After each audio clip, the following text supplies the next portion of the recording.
Now, what if you have not done that? You don't even recognize that still small voice. Never heard her or him.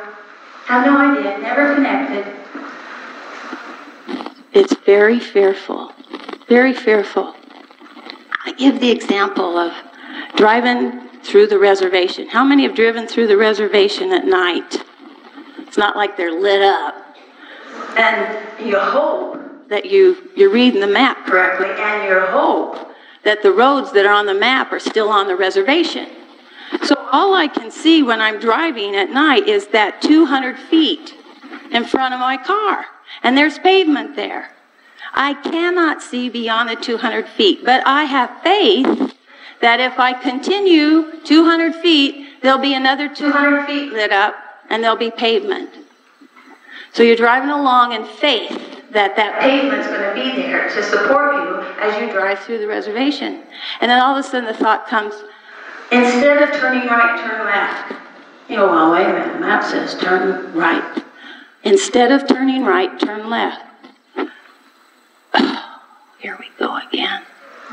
And then you do turn left. And you never know why you didn't turn right. Or you did turn right, and the road was washed out. And boom, boom, boom, boom, down you go. It's that still, small voice. And I don't want you to beat yourself up because of the times that we didn't listen to the still, small voice, because I can write a book about the times I didn't listen to the still, small voice. One of them's really funny, and another one's really sad. I went to the bank, and instead of taking the bed rails off my van, which was covering the hole that I had put in the top of my van when I ran through the car wash. Had this big plastic sunroof on my van, and my husband said, do not take this van through a car wash because that arm will come through and puncture the plastic top. I forgot. And it did. And when we went through the car wash, we got a shower inside. And so it rained that night too, so I put this big piece of tarp over my van, but the wind was blowing, so I had to go in to the garage to find something that would hold the tarp on the van. I found bed rails. So I put the bed rails on top of the van. Kimberly, do you remember this? Yes. Oh. And then the next morning, I know I have to go to the bank, but the bank is down by the school and across behind Mervin's and right there. So if you take the back road, you don't have to get out on the main street, which was Alma School in the valley. Alma School. Busy Alma School. So the thought came, Deborah, take the bed rails and the top off the van. To which I replied, I'll just go on the back road. I'm going to go by the school and around behind my... So I get in the van. Deborah, take the bed rails and the tarp off the van. So a second time I said, I'm going the back way. It's not a big deal. I'll go slow. And a third time, take it off. No. I'm in a hurry, but I'll go slow. So I went the back way, and it was just like a breeze. It went really slow, everything went fine. And then my cousin, who I hadn't seen in like 10 years, was at the bank. And we're talking, we're catching up. He also reminded me I still had my kitchen towel over my shoulder. And I thought, oh, Deborah. So I have all these things going through my head, and I get in my van, and guess which way I went home? Alma School.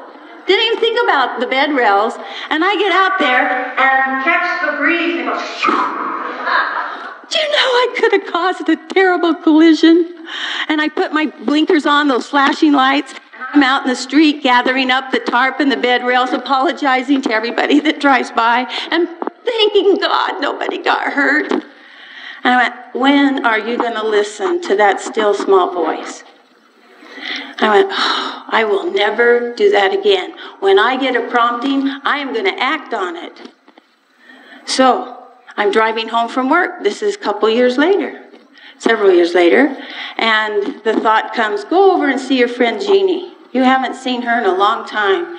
And just tell her thank you for her family and her home and being such a refuge for you as a teenager and a place to just retreat. She'd love to hear that. Go tell her. I thought, I should go tell her. So I drove right to her house. I hadn't been there in 30 years. Wow. It was beautiful. It had like a greenhouse along the front and flowers and everything. So I sat in front of her house going, wow, I wonder if they moved. Because it was so beautiful. It was very nice. And I thought, no, you know what? I see her husband every morning walking the dog. So I'll just ask him in the morning when I see him if he still lives where he used to live. And if he does, I'll come see her tomorrow. So I started to drive away, and the voice says, Deborah, you're already here. Knock on the door. If she doesn't live here, maybe they know where she does. Knock on the door. So I sat there. You know, I'd already driven away. And I was thinking, oh, I don't like to be embarrassed. I'll just ask him in the morning. So I went home.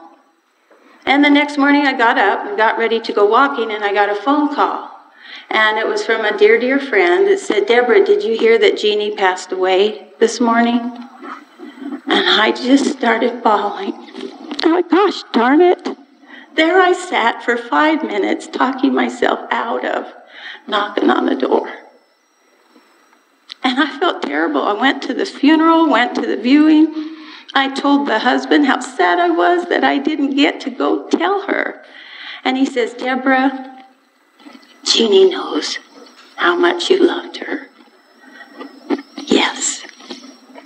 But I didn't get to say it. It wasn't for her. It was for me. I thought, okay, now I can beat myself up over this, or I can thank Jeannie for being an example and a lesson to never do that again. So Jeannie, thank you. In the heavens above, thank you for being a huge contributor to helping Deborah listen to that still small voice. Now, how do we do that? You've got to feed her. How do you feed that still small voice? I had one man come into the office and he says, well, I get up on my horse. And when I'm on my horse, there's no closer place to God than on my horse. And we had an 1.5-hour session together, and the first thing out of my mouth was, you better get up on that horse. Because his spirit was anorexic. I don't think he had fed him in a long, long time. Is yours? What do you do to feed her or him? Do you meditate? Do you take walks? Do you go outside at night and look up at the stars and thank God that you're alive? What do? Do you go to church? Do you read scriptures?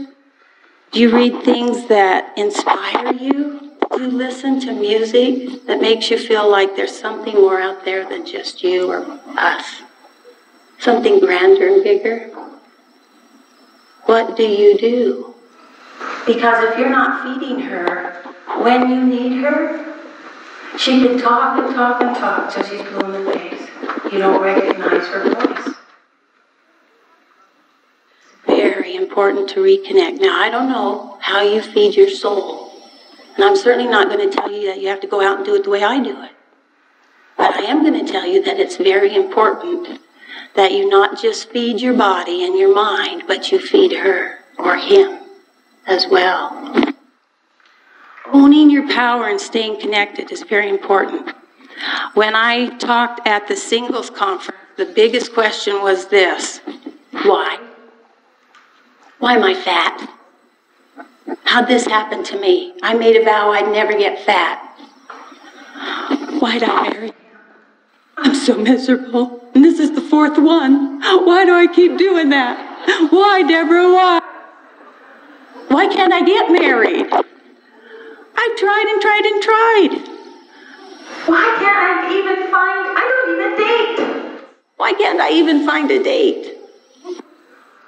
We have saved our whole lives. We had all this investments, and the economy took a dump. Why? Why did we work so hard, trust in God, pay our tithes, go to church every Sunday, and we have nothing? Why? Makes you think, doesn't it? Now, If there isn't a purpose in that, you're going to want to crawl underneath the covers and just give up the ghost and go home and get up there and say, I didn't like it. It was too hard. What'd you learn? I learned that it was too hard. I didn't like it. I'm not going back. And I would imagine he'd say, well, how much did you learn? That's why I'm back. I didn't like it. The whole purpose of us being here is to become our best self. Now, how do we do that? Tanny and I just got back from a seminar down the valley called Laugh Your Way to a Better Marriage. If you haven't seen Mark Gungor on television doing his promos or seen him in person, he's wonderful. Quite the comic and a pastor from Wisconsin. But he goes out there and he tells all the congregation or the people in the audience, he says, if you are out there waiting for your soulmate, it is a myth. There isn't one. So quit waiting for that perfect person to be in your life. And if there does, by accident, have one show up that meets all your needs, run like hell. And we are going, this is why. It's that someone that creates your biggest growth. It's the challenge to stay married to them. It's the perseverance to learn who you are and what you're about, in spite of what he thinks you should be or do. And then you realize if you are learning those Christ-like attributes, forgiveness, patience, perseverance, compassion, service, integrity, honesty, self. You have a bookmark in your gift bag, and it says 22 points to perfection. Those are attributes to a better you. Now, how am I ever going to learn forgiveness until someone offends me or hurts me? I'm not. How am I going to learn compassion? Until I've struggled with something, and then I see another struggle. I'm not. Those are the things we take home with us. Our character, our strength of character. I don't even know what patience is till I run out of it. Oh, I know what patience is now. Boy, do I know what patience is now. The why has to do with purpose. Now, how do we use that personally? So let's say I get impatient. I sit there going, why do I always get in this line?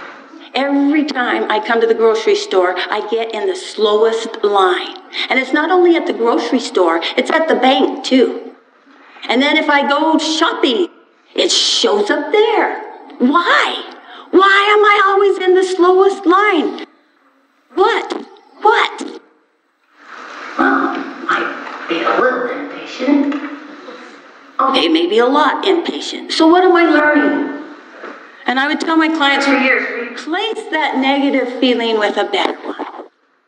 Well, finally, a client came out and she said, Deborah, you know what that is? That's like coming up to someone and saying, there's a pink elephant in the middle of the room, but I don't want you to think about it. Whoa, good point.